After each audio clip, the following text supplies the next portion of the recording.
बलि होने की परवाह नहीं, मैं हूँ कष्टों का राज रहे, मैं जीता जीता जीता हूँ माता के हाथ स्वराज रहे। प्यारे बच्चों, मैं डॉक्टर चारुशीला सिंह हिंदी की कक्षा में आप सभी का स्वागत करती हूँ। बच्चों, भारत माँ जो अनेक वीर सपूतों की जननी है, जिसने ऐसे ऐसे वीर सपूत जने हैं जिनको स्वयं पर अंकित कर इतिहास के पन्ने भी हर्षित हैं, गर्वित हैं, चमत्कृत हैं। ऐसे बहुत से वीर सपूत हैं जिनके बारे में हमने बार बार कई बार पढ़ा है, सुना है, समझा है और जाना है। जैसा कि पिछली कक्षा में आपने उनमें से ही एक चरित्र जिनके नाम के साथ ही सरजा लगा है, सरदार की उपाधि लगी है, वीर कहा जाता है, वीर शिवाजी के चरित्र को आपने पढ़ा था। पुनः बच्चों, आज काव्य के उसी क्रम में हम आगे बढ़ेंगे और एक और चरित्र के बारे में पढ़ेंगे जो है छत्रसाल प्रशस्ति के नाम से। बच्चों, जैसा कि विदित है, पिछली कक्षा में महाकवि भूषण को पढ़ते हुए आपने उनके चरित्र के बारे में पढ़ा, क्या उनकी भाषाई दक्षता है उसको जाना, काव्य में उनकी क्या गति रही, कैसा प्रवाह रहा, कैसा प्रभाव रहा, इससे आप परिचित हुए थे। लेकिन दो शीर्षक आपकी पाठ्य पुस्तक में संकलित हैं महाकवि भूषण द्वारा सृजित, जिसमें पहला था शिवा शौर्य, जिसे आपने दो खंडों में, दो भागों में पढ़ लिया। आज उसी क्रम में हम आगे बढ़ रहे हैं, लेकिन आज जो हम चरित्र पढ़ने वाले हैं वो है छत्रसाल प्रशस्ति। बच्चों, जैसे कि चर्चा के क्रम में आपने ये जाना था कि महाकवि भूषण बहुत सारे राजाओं के आश्रय में रहे थे। जैसा कि विदित है कि रीतिकाल में सभी कवि राजाश्रय में रहते थे। हर तरफ जो माहौल था, जो उस समय की गति रही, जो कवियों की रुचि रही, वो श्रृंगारिक माहौल हर तरफ था और सर्जना के केंद्र में भी वही था। इसलिए रीतिकाल और श्रृंगार काल, बहुत सारे नामों से हम रीतिकाल को जानते हैं। लेकिन जब बात महाकवि भूषण की आती है तो आप जानते हैं कि ये सर्जना का वो स्वर है जो फूटा तो रीतिकाल में, लेकिन श्रृंगारिक धारा में नहीं, राष्ट्रीय चेतना की धारा, एक नवीन काव्य धारा का उदय हुआ रीतिकाल में, जिसको स्थापित करने का श्रेय है महाकवि भूषण को, क्योंकि वो धारा थी राष्ट्रीय चेतना की। और उनका जो संपूर्ण काव्य है, जो संपूर्ण सृजन है, वो इसी धारा में बहा है, यही मुख्य रूप से। लेकिन इसमें भी एक बात जो हमें विशेष रूप से ध्यान देने की आवश्यकता है कि बहुत से राजाओं के आश्रय में तो रहे, लेकिन इन्होंने कहा कि जो आम जनमानस की पीड़ा को हरे, जो यवनों के आतंक से मुक्ति दिलाए, मैं उनके ही चरित्र को लिखूंगा, गाऊंगा, उनका ही यशोगान करूंगा। और इनके जो सर्जना का केंद्र है उसमें दो ही लोग हमें मिलते हैं, वीर शिवाजी और छत्रसाल। आइए अविलंब अपने मुख्य विषय की ओर चलते हैं और जानते हैं छत्रसाल प्रशस्ति के परिचय से परिचित हों, क्योंकि आज यही हमें पढ़ना है। तो बच्चों, आप परिचित हो गए कि जो ओज की, जो वीरता की, जो राष्ट्रीय गौरव की धारा बह रही है पिछली कक्षा से, पुनः हम और आप उसी में अवगाहन करेंगे। लेकिन आज जो हमारा विषय है, जो शीर्षक है, वो भिन्न है। हम शिवा शौर्य से चले हैं और अब हम उसी पाठ के अंतर्गत छत्रसाल प्रशस्ति पढ़ने जा रहे हैं। आइए परिचय से परिचित हों। ध्यान दे बच्चों, शीर्षक छत्रसाल प्रशस्ति, रचयिता महाकवि भूषण। जैसा मैंने पहले भी कहा कि काव्य के लिए रचयिता या सर्जक शब्द का प्रयोग करते हैं। भाषा देखें, ब्रज है। वैसे तो आप ब्रज के लालित्य से, इसकी मधुरिमा से परिचित हुए, भक्तिकाल से ही चले तो बहुत कुछ आपने पढ़ा, जाना है।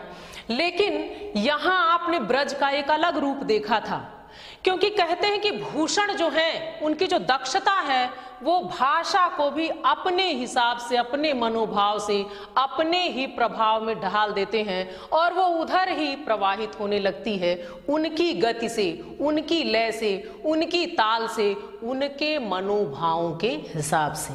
और आपने ये महसूस भी किया है इसके पहले तो आज पुनः हम फिर इसी भावधारा में, और भाषा भी वही है, रस वीर। जैसा कि आप जान रहे हैं कि भूषण का केंद्र ही यही है, गुण ओज और छंद मनहरण कवित्व। ये जो मनहरण कवित्व है ये कवि का प्रिय छंद है, और जब वो अपने नायक का यशोगान कर रहे हैं तो उन्होंने अपने प्रिय छंद में कैसे किया है ये अभी हम थोड़ी देर में परिचित होंगे।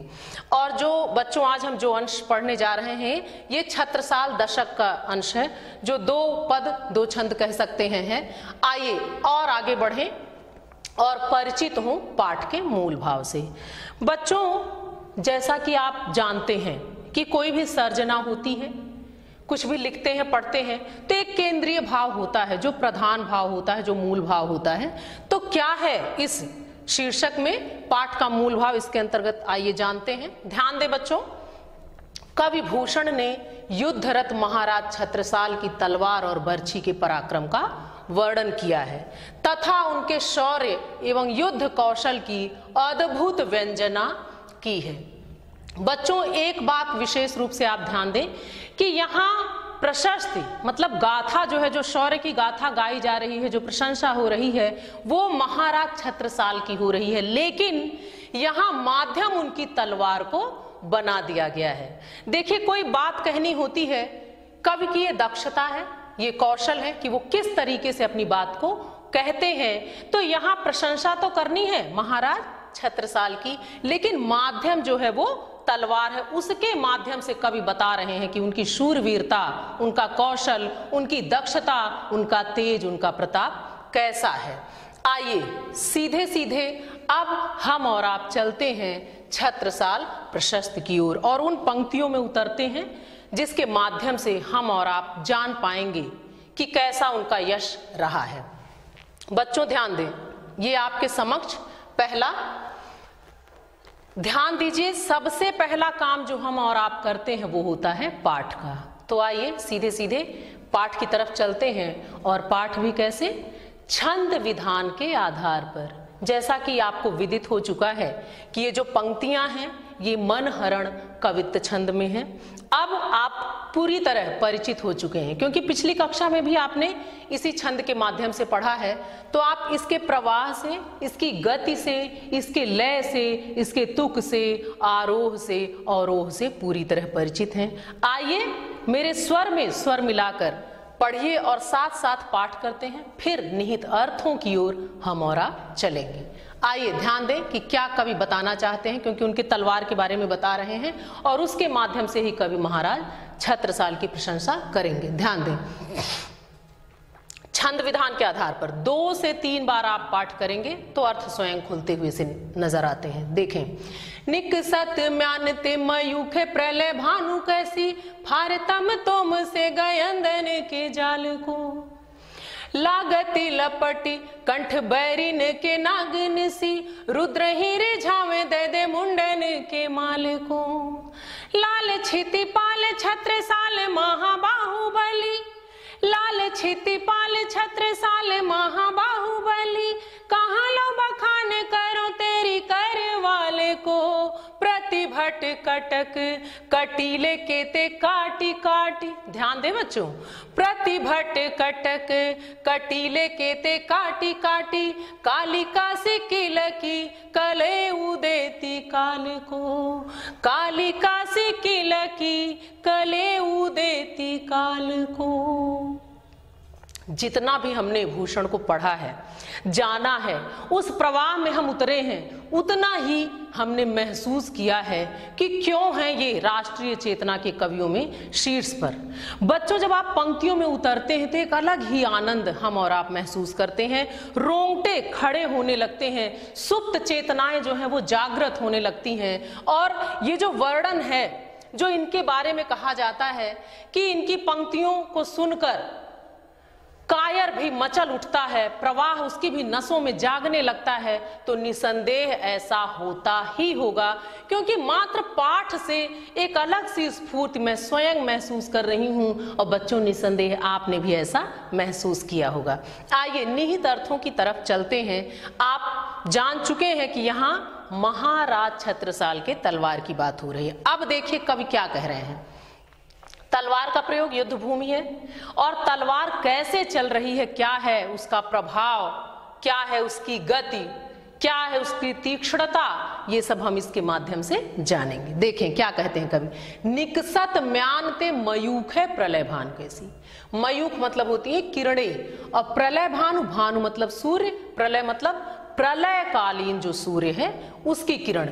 निकसत म्यानते, अब देखिए बात तो तलवार की हो रही, बच्चों ध्यान दें, निकसत म्यानते कि म्यान से जब वो तलवार निकलती है, मयूख है तो उसकी किरणें, आप जानते हैं तलवार भी चमकती है, तो जब म्यान से तलवार निकली तो उसकी चमकीली किरणें ऐसी लग रही हैं, मयूख है किरणें प्रलय भानु कैसी, जैसे प्रलय कालीन सूर्य हो उनसे निकलने वाली जो किरणें हैं उसी तरह की किरणें तलवार से निकल रही हैं। कब? जब म्यान से तलवार बाहर आ रही है। किसकी? महाराज छत्रसाल की। और देखें, फारे तम तोम से गयंदन के जाल को, और जो विपक्षी सेना है, जो शत्रु सेना है, उसमें गयंदन मतलब होता है हाथी, तो जो हाथियों के समूह हैं, क्योंकि आप जान रहे हैं कि जब युद्ध भूमि है तो हाथी, घोड़े, रथ, पैदल, जैसे पिछले आपने कक्षा में पढ़ा था कि वो चतुरंगिनी सेना लेकर निकले थे, तो यहाँ बात चतुरंगिनी सेना की नहीं हो रही है, लेकिन जब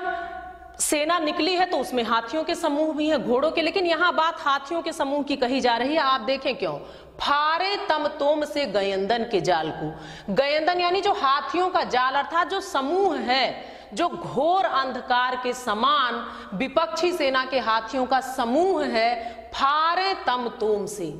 तो ये जो तलवार है कौन सी? महाराज छत्रसाल की, जो म्यान से निकली है, जिसकी किरणें ऐसी हैं जो प्रलय कालीन सूर्य के समान है। तो जैसे प्रलय कालीन सूर्य की किरणें तम तुम घोर अंधकार को भी क्षीण कर देती हैं, उसका नाश कर देती हैं, हर तरफ प्रकाश फैलाती हैं, वैसे ही ये जो तलवार है वो हाथियों के समूह जो अंधकार के समान फैले हुए हैं उनको भी वो पूरी तरह से चीरते हुए अपना रास्ता बना के आगे बढ़ रही है। और क्या क्या कर रही है तलवार? तो यहाँ कहा जा रहा है कि जो तलवार है वो कैसे? निकसत म्यानते मयूखे प्रलय भानु कैसी, कि वो म्यान से निकली और उसकी जो किरणें हैं, जो चमक है, वो प्रलय कालीन सूर्य के समान है। जैसे सूर्य उदित होता है तो घोर अंधकार भी छट जाता है, और प्रलय कालीन कहा गया तो जैसे वो सूर्य है घोर अंधकार को भी हर लेता है, वैसे ही ये तलवार हाथियों के समूह को फाड़ती हुई, काटती हुई आगे बढ़ रही है।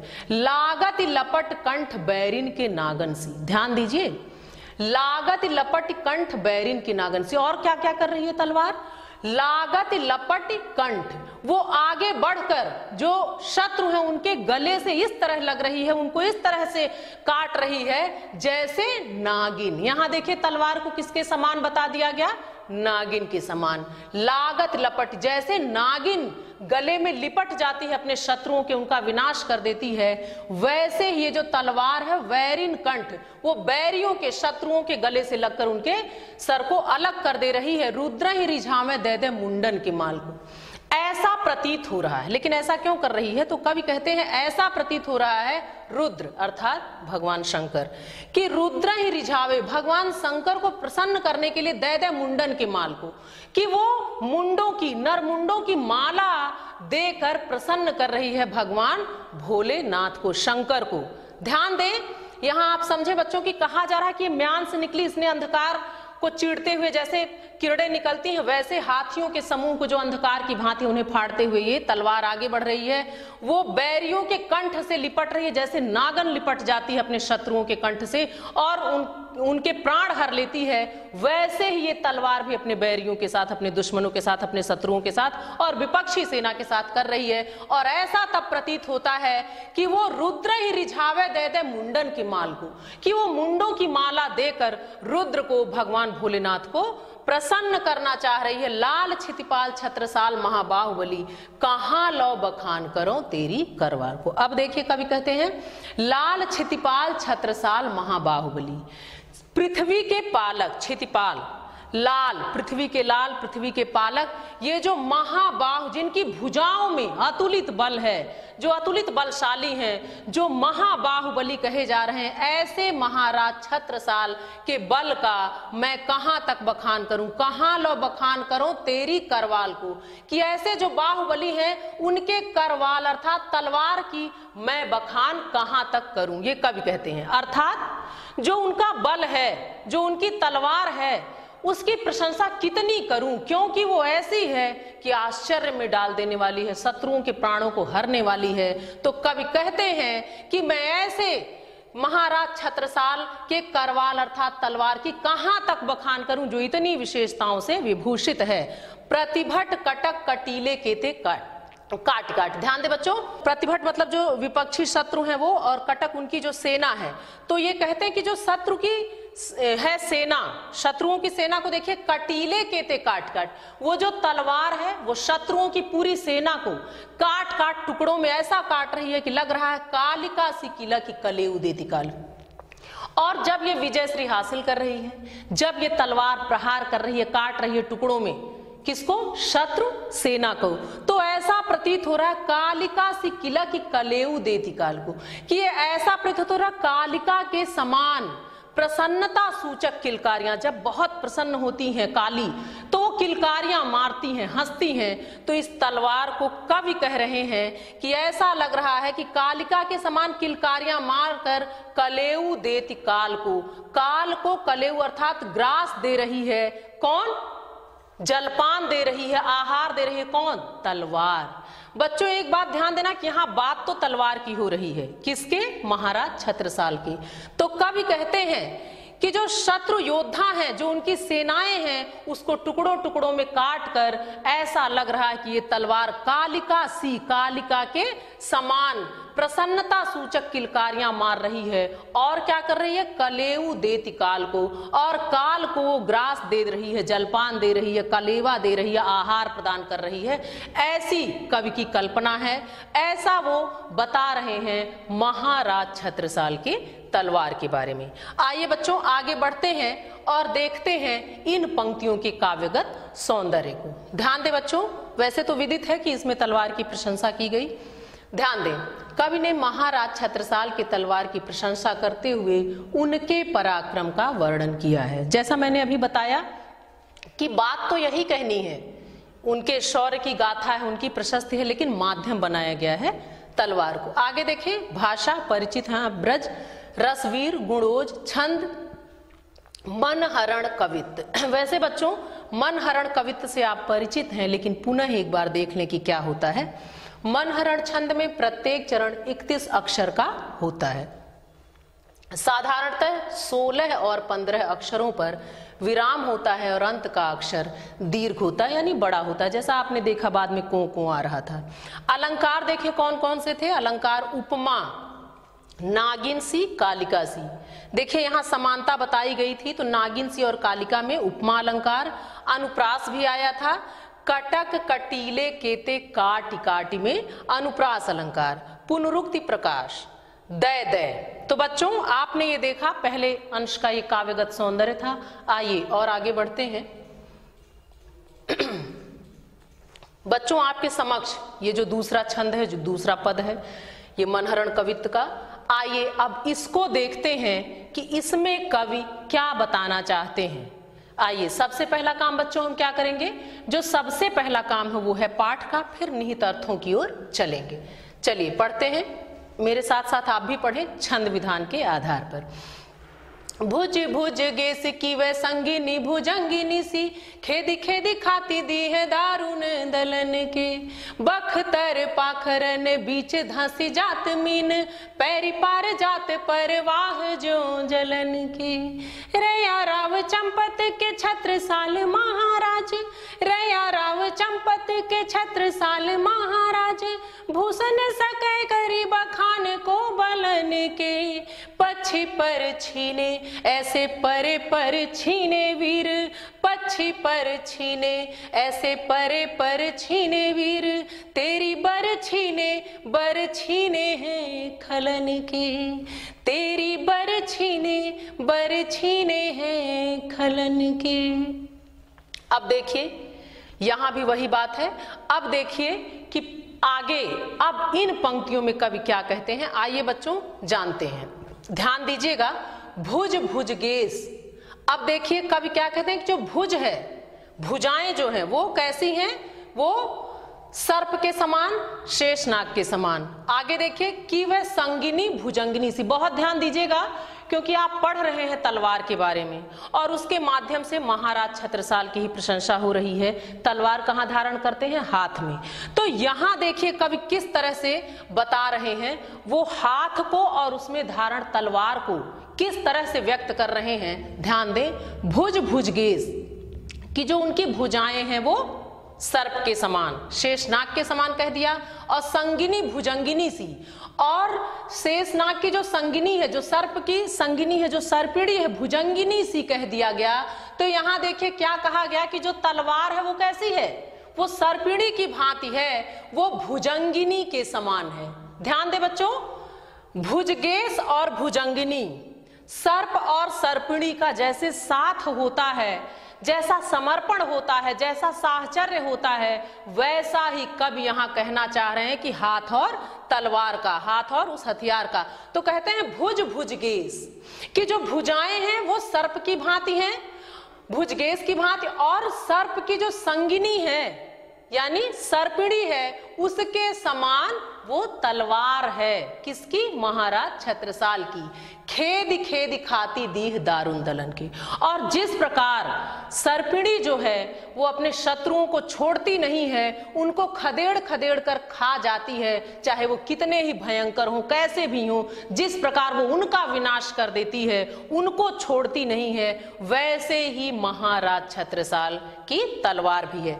क्योंकि देखिए यहाँ तलवार को ही सर्पिणी की भांति कहा गया, तो जैसे वो अपने शत्रुओं को नहीं छोड़ती, वैसे ही ये तलवार भी खेद खेद खाती दीह दारुण दलन की, कि कैसा भी रहे, कितनी भी विशाल सेना हो, कैसे भी लोग हों, कैसे भी हो, लेकिन जो शत्रु हैं उनको वो छोड़ती नहीं है, उनको दौड़ा दौड़ा कर प्रहार करती है, काटती है तलवार, उनका विनाश, उनका सर्वनाश कर ही देती है।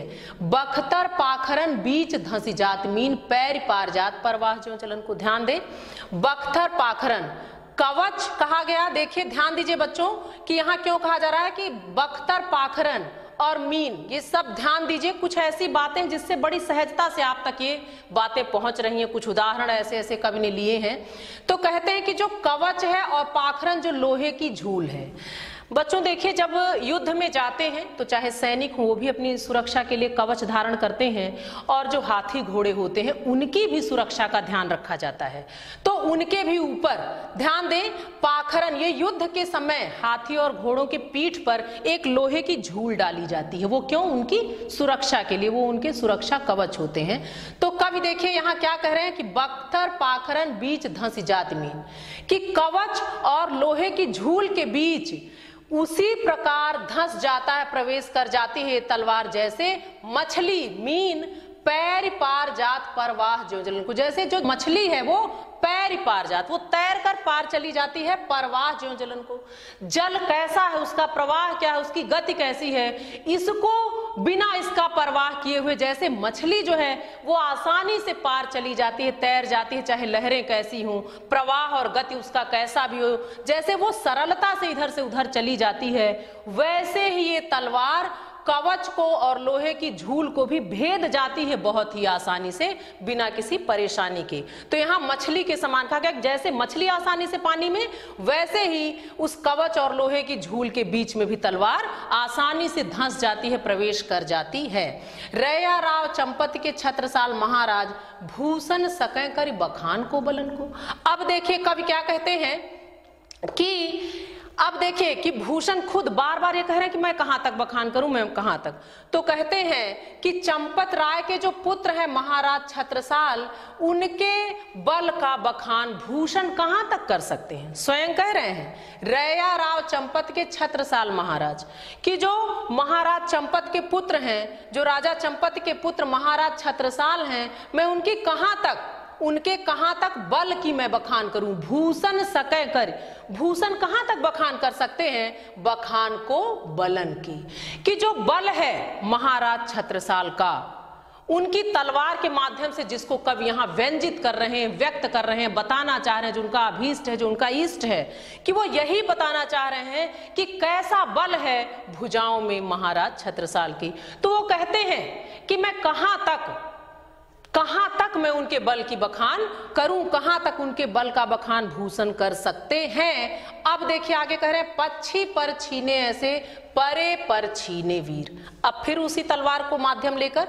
कि उनकी बर्छी, उनका तलवार जो है पक्षी पर छीने, जैसे पक्षी होते हैं जिनके पर छीण हो गए हों, कट गए हो, असहाय होकर जमीन पर पड़े रहते हो, कोई पराक्रम नहीं दिखा सकते, ऐसे परे पर छीने वीर।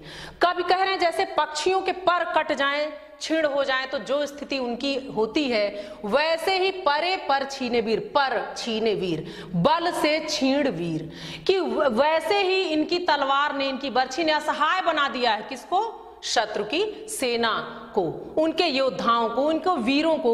उनकी स्थिति ऐसे कि बल से छीण हो गए हैं, वो कोई भी पराक्रम नहीं दिखा पा रहे हैं। तेरी बर्छी ने बर छीने हैं खलन की। कवि कह रहे हैं कि तुम्हारी बर्छी ने, तुम्हारे तलवार ने बल छीन लिया है शत्रुओं के, वीरों का, उनकी सेना का। वो पूरी तरह बलहीन हो गए हैं, इसलिए वो पर कटे हुए पक्षियों के समान उनकी स्थिति हो गई है। आइए काव्यगत सौंदर्य देखते हैं बच्चों। कवि ने महाराज छत्रसाल के तलवार की प्रशंसा करते हुए उसे नागिन के समान बताया है, जैसा आपने अभी पढ़ा। भाषा देखे ब्रज है, रस वीर है, गुण ओज है, छंद मनहरण कवित्व, आप पूरी तरह परिचित हो चुके हैं इससे। अलंकार देखें बच्चों, उपमा अलंकार कहाँ कहाँ था? भुज, भुजगेश और भुजंगिनी सी, इसमें समानता बताई गई। तो यहाँ उपमा अलंकार था। आगे और बढ़ेंगे, पुनरुक्ति प्रकाश कहाँ था? खेद, खेद में पुनरुक्त प्रकाश। अनुप्रास देखे कहाँ कहाँ? दीह, दारुण, दलन, द की आवृत्ति बार बार हुई, तो यहाँ अनुप्रास, पुनरुक्त में बार बार आना। अब देखिए यमक, देखिए बच्चों, पक्षी पर छीने ऐसे परे पर छीने वीर, तेरी बर्छी ने बर्छीने है खलन के। जैसा कि बच्चों आपको विदित है कि जब एक जैसे हो लेकिन अर्थ पूरी तरह अलग हो, कि एक ही शब्द आए दो बार लेकिन उनके अर्थों में भिन्नता होती है, तो वहां यमक होता है। तो यहाँ देखे ये पर छीने और यहाँ पर छीने। यहाँ पर छीने का अर्थ पंख का छीण होना, पहले पर छीने, और यहाँ पर छीने का अर्थ है बल का क्षीण होना। यहाँ देखिए बर्छी ने और यहाँ बर्छी ने, तो यहाँ बर्छी यहाँ तलवार से अर्थ है, यहाँ बर्छी ने यहाँ बल के क्षीण होने से अर्थ है। तो अर्थों में पूरी तरह से भिन्नता, इसलिए यहाँ यमक अलंकार है। आइए आगे बढ़ते हैं। ध्यान दे बच्चों, इन पंक्तियों को एक बार ध्यान से देख लें। देखें जो अभी आपने दूसरा पढ़ा छंद, दूसरा पद, उसमें आप देखें ये दो पंक्तियां जो हैं ये रेखांकित है। आइए इसके आधार पर आपको कुछ आज के अभ्यास कार्य देती हूँ। ध्यान दें आपको क्या क्या करना है। जो अभी आपने देखा, उपर्युक्त पद्यांश के शीर्षक एवं कवि का नाम बताइए, रेखांकित अंश की व्याख्या कीजिए, वो दो पंक्तियां, उसकी व्याख्या आपको करनी है। उपर्युक्त पद्यांश में वर्णित महाराज छत्रसाल की प्रशंसा को अपने शब्दों में लिखिए। आपने जो समझा है उसे अपने शब्दों में व्यक्त करें। महाराज छत्रसाल के पिता का क्या नाम था? आपने पढ़ लिया, बता लेंगे। और देखिए भुज, भुजगेश की वे संगिनी भुजंगिनी सी, उक्त पंक्ति में अलंकार बताइए। संप्राप्त हमने क्या पाया? हमने और आपने आज ये जान लिया इस पाठ के माध्यम से कि भूषण को अगर राष्ट्रीय चेतना के कवियों में शीर्ष पर रखते हैं तो क्यों रखते हैं। उनकी कला, उनकी दक्षता, उनका कौशल जिसको हम बार बार सुनते रहे, उसे हमने और आपने महसूस किया। उनके द्वारा वर्णित चरित्रों को हमने पढ़ा। आज के लिए बस इतना ही। अगली कक्षा में एक नए विषय के साथ पुनः मिलूंगी। धन्यवाद।